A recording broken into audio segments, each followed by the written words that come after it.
Assalamualaikum. Jangan lupa like, comment, and subscribe. Bye.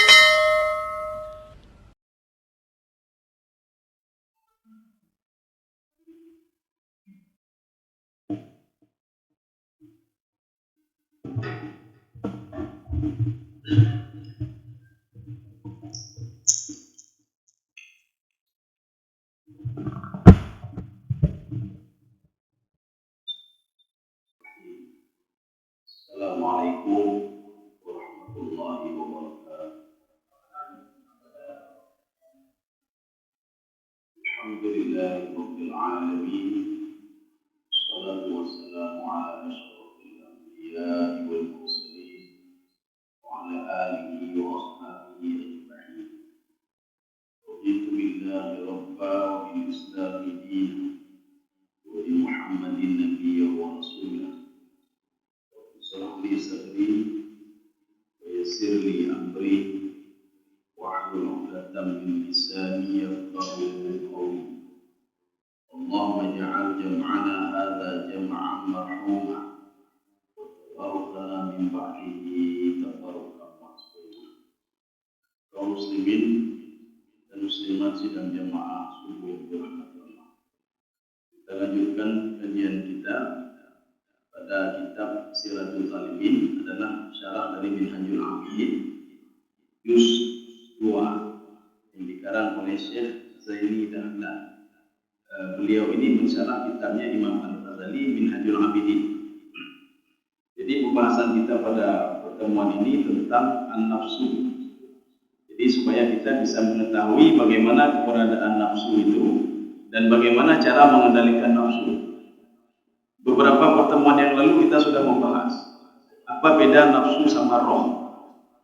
Jadi Imam Al-Ghazali mengklarifikasi roh itu sebelum ketemu dengan tubuh namanya roh, tapi setelah ketemu dengan tubuh namanya an-nafsu. Pada hakikatnya roh itu dia memang dekat sekali dengan Allah, dia berzikir kepada Allah. Tapi tatkala roh ini menyatu dengan tubuh, sehingga ada beberapa macam tabiat roh. Ada roh yang seperti ini, ada roh begini, sehingga namanya nafsu. Maka ketika kita nanti mau meninggal dunia, mudah-mudahan kita dipanggil oleh Allah dengan model ya ayyatuhan nafsul mutmainnah, jiwa yang tenang. Jadi bagaimana sekarang kita bisa jiwa yang tenang? Makanya kita harus mengenal nafsu itu bagaimana sebenarnya. Ya, kita selalu menyalahkan setan, padahal nafsu ini dia andil dia dalam menggoda manusia untuk tidak beribadah, dalam menggoda manusia untuk berbuat maksiat. Itu dia nomor satu, nafsu itu nomor satu. Sedangkan nomor dua itu adalah dunia, syaitan. Syaitan itu nomor dua. Sedangkan nomor tiga adalah al-khalqu, manusia. Kemudian yang paling bawah itu yang keempat adalah dunia, harta kita, anak kita, jabatan dan lain sebagainya. Sekarang kita akan mengenal nafsu itu bagaimana, supaya kita bisa menjauhi ini nafsu, ini tidak benar, ini benar. Itu bagaimana caranya? Wa amman nafsu. Ya, ini sekarang kita ingin mengetahui nafsu itu bagaimana. Fa hasbuka ma tusyahiduhu min halatiha. Sebenarnya seorang itu dia sudah tahu kecenderungan nafsu, dia sudah tahu. Kecenderungan diri pribadi dia sudah tahu. Tidak usah kita lihat orang lain. Kita tidak usah lihat nafsu orang lain, syahwat orang lain, tidak perlu kita lihat. Yang perlu kita lihat nafsu kita, syahwat kita, maka kita akan tahu bagaimana kinerjanya nafsu itu sendiri. Waradaihi iradatiha wa suhu ikhtiyariha. Nanti bagaimana keinginan gejolak nafsu itu, dan dia memilih sesuatu menurut kehendak dia. Ya, jadi maka yang tahu itu adalah orang itu sendiri. Jadi kita tidak bisa mengetahui orang lain. Walaupun dia seorang psikolog, hanya bisa mengetahui psikologi saja. Tetapi nafsu dan kecenderungan seseorang itu tidak bisa dia ketahui, sehebat apapun psikolog itu. Yang kena psikolog, ya urung anadoh na berenci. Dia psikolog urus orang lain, diri sendiri, psikologi dia sendiri juga terganggu, psikologi dia terganggu. Jadi makanya supaya kita bisa mengendalikan jiwa ini. Artinya yang kendalikan nafsu ini bisa kita kendalikan sehingga terus taat kepada Allah Subhanahu wa taala. Fahiya fi hali syahwati bahimatun. Ini nafsu ini ketika dia menginginkan sesuatu, sudah nafsu syahwat dia, maka dia seperti binatang. Maka nanti kita tidak perlu heran, ada orang yang berzina, ada orang yang berbuat maksiat, lebih dari binatang.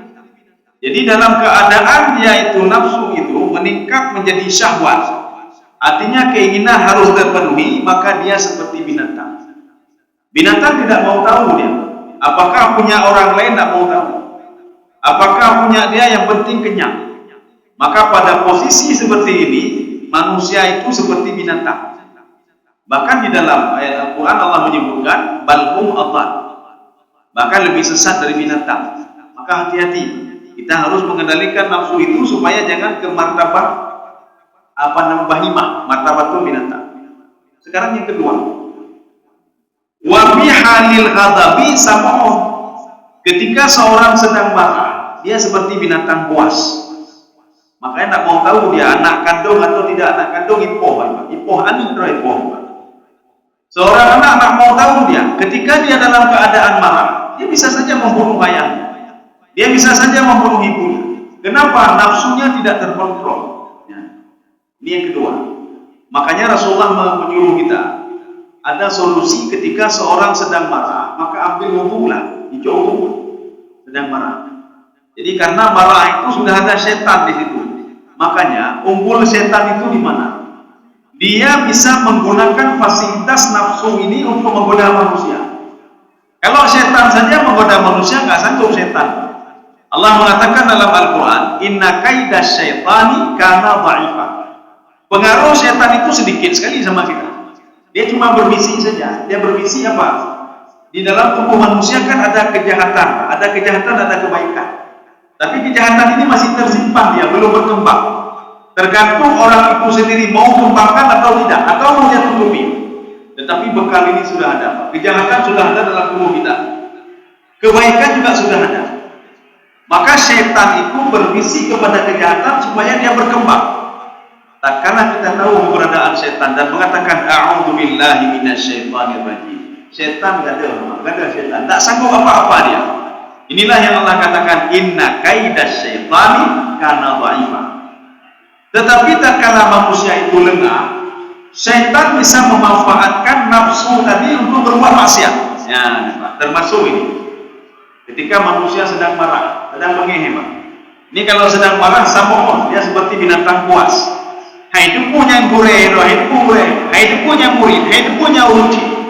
Tidak mau tahu dia anak kandung atau bukan. Nah, sudah ini dua.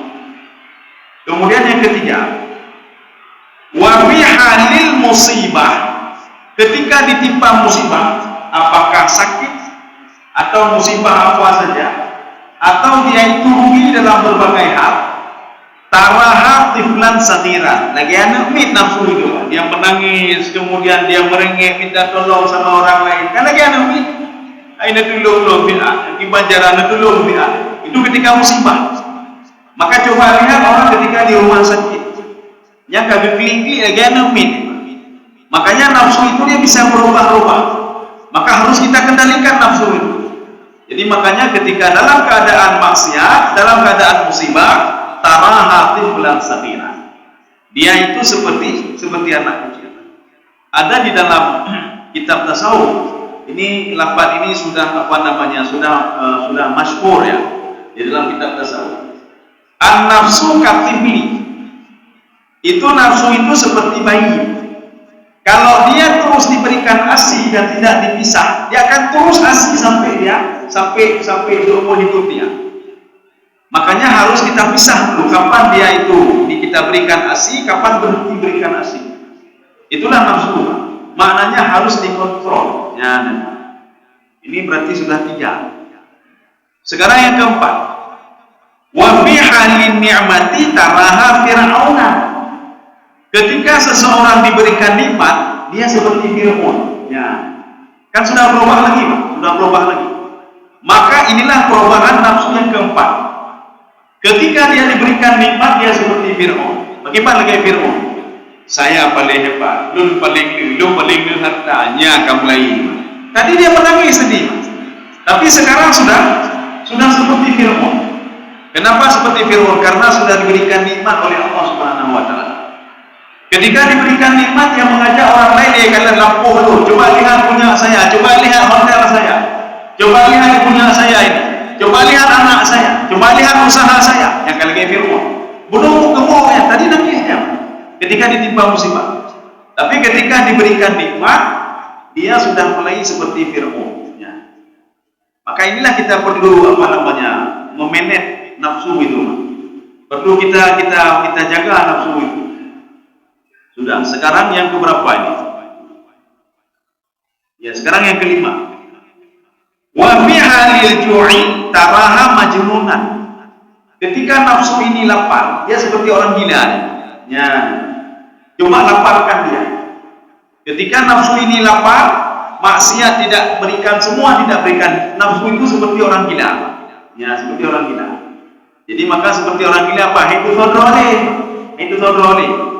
Maka nafsu itu seperti orang gila, artinya apa? Dia ijak kena hidup sodrole, ya, apabila nafsu itu lapar. Kadang-kadang dia mengambil punya orang lain. Kadang-kadang dia sedih, kadang-kadang ini kalau nafsu itu sudah lapar. Ini sudah yang kelima. Kemudian yang keenam, wa fi hali syab'i taraha muhtalan. Kalau nafsu ini sudah kenyang, ya kata wajib, tadi lapar dia. Kalau lapar seperti orang gila aja. Ikem kedua aja. Berarti kalau ada orang sedang lagi urus terakhir, itu keinginan dia tidak terpenuhi. Dia ingin seperti tidak terpenuhi, ingin seperti itu tidak terpenuhi. Ya, kadang-kadang yang bukan apa kedua lagi umum. Ya. Ini artinya apa? Nafsu dia berarti dia tidak bisa memenuhi keinginannya. Ingin punya mobil mewah, ingin punya ini, nafsunya ingin, tapi tidak bisa tercapai, maka lagi umum. Tetapi tatkala nafsu ini kita bisa memenuhi nafsu itu, saya kepingin ini, cara apapun akan saya lakukan. Itu mencuat untuk memenuhi keinginan nafsu. Apabila nafsu itu kenyang, wa fi hali syab'i, kalau dia kenyang, taraha muhtalan. Kalian akan melihat dia itu, kata Imam Al-Ghazali, mutakabbiran. Itu muhtalan itu mutakabbiran. Artinya dia sombong sekali. Saya bisa dapat apa saja. Ini seperti Abu Jahal. Abu Jahal ketika berdialog dengan Abu Bakar As-Siddiq. Abu Bakar As-Siddiq waktu itu sedang memberikan makan anak yatim. Jadi Abu Bakar As-Siddiq ketika memberikan makan kepada anak yatim, datang Abu Jahal. Apa kata Abu Jahal? Anut'imu man law yasha'ullahu at'ama in antum illa fi dhalalin mubin. Ya, ini kata Abu Jahal. Untuk apa kamu kasih makan anak-anak itu? Apakah Tuhanmu tidak sanggup kasih makan mereka? Ya, memang. Rugi mereka beribadah selama ini. Tetapi ketika beribadah, makan saja nggak dikasih sama Tuhannya. Gimana ya wadah? Sudah berpuasa, naik makanan. Sudah beribadah, tidak diberikan apa-apa. Kemudian, ya ini yang dikatakan dengan mutakabir tadi. Sehingga Abu Bakar As-Siddiq menjawab begini. Allah sedang menguji kami. Apakah ajazina am sabarna? Apakah kami itu gundah atau kami bersabar? Juga Allah sedang menguji kamu di dunia, Abu Jahal. Apakah kamu bersyukur teringat kepada Tuhanmu atau tidak? Jadi makanya Abu Jahal, beliau berprinsip begini, semuanya sudah bisa saya dapatkan. Harta saya dapat, jabatan saya dapat. Itu Abu Jahal punya jabatan hebat di suku Quraisy. Karena beliau juga keturunan suku Quraisy, tapi tidak langsung dengan Rasulullah SAW. Itu pada kakek Rasulullah yang di atas, keturunan Kanana. Abu Jahal keturunan Kanana. Beliau berprinsip untuk apa lagi menyembah Allah? Untuk apa lagi patuh dan taat kepada Muhammad? Untuk apa patuh kepada Al-Quran kalau semua sudah bisa saya dapatkan? Ya, makanya inilah nanti ada sebagian kita lagi nafsu nyuci. Mantul kamu demi jabatan karena jabatan karena peng karena lampu karena hotel karena saham karena kamu terbayang lah. Lupa syarat, rugi saja syarat habis waktu. Untuk apa kita puasa lagi? Kalaupun kita itu mengharapkan ya Allah rezeki karena aku pulau memang. Maka nafsu itu, tatkala dia sudah dikenyangkan oleh Allah Subhanahu wa taala, maka dia merasa semuanya itu dia yang lakukan. Ya, seperti Fir'aun kan gitu juga. Abu Jahal begitu juga. Jadi makanya kita harus pandai mengontrol. Oh, ini nafsu rupanya. Hati-hati. Kalau kita bawa seperti ini nanti akan jadi begitu. Kita bawa begini akan jadi begitu. Salah kita bawa jadi lagi Fir'aun. Salah kita bawa nafsu ini lagi binatang. Salah kita bawa lagi simak, binatang puas. Maka hati-hati. Kita harus mengontrol dan menjaga nafsu ini. Kaum muslimin sedang jemaah dirahmati Allah. In asba'taha batirat wa marihat. Kalau kita ini memenuhi keinginan hawa nafsu kita, maka nafsu ini akan senang sekali. Maka kita punya andil besar untuk bisa mengatur nafsu ini, Pak. Bukan dia mengatur kita. Makanya tinti malam menyobedah tubuh, bejak tubuh, ibu nafsu. Hai kepuji tadi, keinginan nafsunya ingin mangat dengan menyoci. Besok dia minta lagi, besok minta lagi, Pak. Besok minta lagi. Makanya kita harus memanage nafsu itu, jangan seperti beberapa contoh ini tadi. Jadi artinya ketika dia minta sesuatu, makanya ketika bulan Ramadan itu salah satu contoh untuk mengendalikan nafsu. Tidak bisa makan apa-apa dia. Biasanya jam 8 sudah duduk minum kopi, tapi ini tidak minum kopi nafsu ini, Pak. Kemudian jam 2 siang minum kopi lagi. Karena orang Aceh diorang peka je kopi. Baju lega, je kopi peka. Atau bisa saja 5 ke. Ada kopi pagi, kopi jam 10, kopi siang, kopi sore, kopi malam lagi. Kalau makan 3 saja. Makan pagi, makan siang, makan malam. Makanya bulan puasa itu atau puasa itu sendiri, karena mungkin bulan Ramadan ya, itu salah satu cara untuk mengontrol nafsu itu. Tak lemah nafsu, ya, supaya tidak jadi seperti yang digambarkan.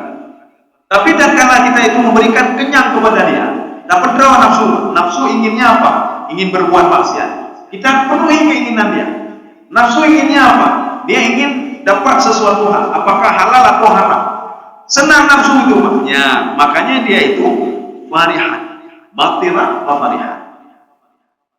Wa in jawa'taha sahat wajana. Kalau kalian laparkan dia, maka dia akan berteriak dan susah dia. Ya, nafsu itu susah. Bagaimana contohnya? Ketika kita laparkan nafsu itu, waktu kita bangun tidur, nafsu menuntut kita untuk tidur lagi. Ketika hujan deras, dia mengat dengan mengat. Yang sebuah nak tajak teman tubuh, yang pun bantah, yang kedua lebih. Anak mengat dengar. Maka nafsu itu dia senang sekali, ya kata dia. Tetapi tatkala kita melaporkan dia, bagaimana melaporkan dia? Tidak kita penuhi keinginan dia. Anak penuhi keinginan tu. Jatmaya. Jadi sama seperti begini. Ketika seorang pemuda, waktu itu dia mau berangkat salat subuh, ya nampak salat subuh.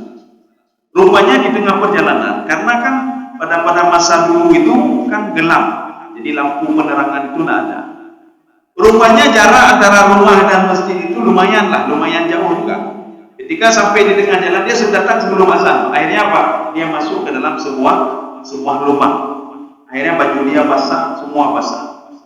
Dia pulang lagi ke rumah, dia mandi, dia ganti pakaian, dia berangkat lagi. Nafsunya menuntut apa? Bejak le teman rumah kita.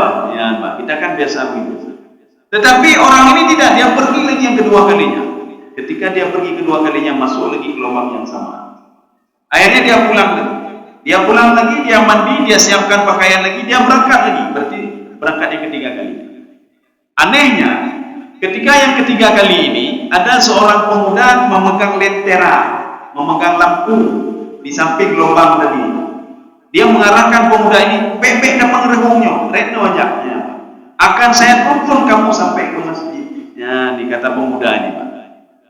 Jadi jauh ibu pemuda memakai dakai pemudanya. Ya, kalau enggak saya sudah masuk lagi ke lubang yang sama. Dituntun terus sampai ke masjid. Sampai ke masjid, dia tidak masuk ke masjid di luar. Pemuda tadi mengatakan, yuk kita salat sama-sama. Tidak, saya tidak salat. Ya, nembak. Bikin hana salat, halangan hana salat nembak. Akhirnya apa? Saya salat. Ketika keluar dari salatnya, pemuda ini heran dan bertanya, kamu siapa? Kenapa menolong saya? Dan kamu tidak salat? Pemuda tadi mengatakan, saya adalah syaitan. Saya syaitan. Kamu tahu nggak? Yang membuat kamu itu masuk ke lubang ketika kamu akan berangkat ke masjid itu saya tolak kamu ke lubang itu. Dengan niat saya supaya nafsu kamu itu menuntutmu untuk pulang ke rumah dan tidur di rumah dan tidak salat di masjid, salat di rumah saja. Tapi perkiraan saya lain, ya, perkiraan saya lain. Inilah yang dimaksudkan dengan kita membuat nafsu itu lapar, tidak sesuai keinginan nafsu itu. Rupanya karena kamu balik lagi ke masjid, itu dosa-dosa kecilmu sudah diampuni oleh Allah. Gara-gara kamu mandi lagi dan berangkat lagi. Kemudian yang kedua kali masuk lagi ke lubang itu. Niat saya apa? Saya tolak kamu. Niat saya supaya nafsu ini dia karena sudah 2 kali dia nak mau pergi lagi. Menuntut dia untuk tidak pergi ke masjid lagi. Rupanya tidak. Kamu bisa melawan nafsu. Akhirnya apa? Karena bisa melawan nafsu. Dosa-dosa kecil keluargamu sudah diampuni oleh Allah. Gara-gara kamu saja. Kemudian yang ketiga kali, saya tidak mau kamu masuk ke lubang itu lagi. Kenapa? Saya takut dosa penduduk kampung diampuni oleh Allah. Tadi dosa kamu, kemudian dosa keluarga. Saya tidak mau nanti kamu masuk ke lubang ketiga, kamu pulang ke rumah, kamu balik lagi, dosa penduduk kampung diampuni oleh Allah. Maka saya bawa kamu ke masjid supaya tidak masuk ke lubang. Dan saya tidak salah. Kaum muslimin sedang jemaah dirahmati Allah. Ini yang namanya wa'id apabila kamu itu jawwa'taha. Kita melaparkan nafsu itu. Ya. Maka setiap keinginan kita petang pun aja kita laparkan ini kita Pak. Yang karena nafsu menuntut kita untuk buat itu. Baik ini tanpa betul ini Pak. Yo gara-garanya karung aja. Ya, kita tenangkan nafsu itu. Seperti kita tenangkan anak-anak. Baik betul lagi nyo, baik lagi nyo. Ini masalahnya kita terpengaruh dengan nafsu itu. Ya, kita terpengaruh dengan nafsu itu. Nafsu itulah roh. Kalau dia berpisah roh namanya. Maka kita tidak mau kalau roh yang baik itu di sisi Allah dulu dia selalu bertasbih, dulu selalu berzikir, ketika masuk ke dalam tubuh ini sudah macam-macam dia.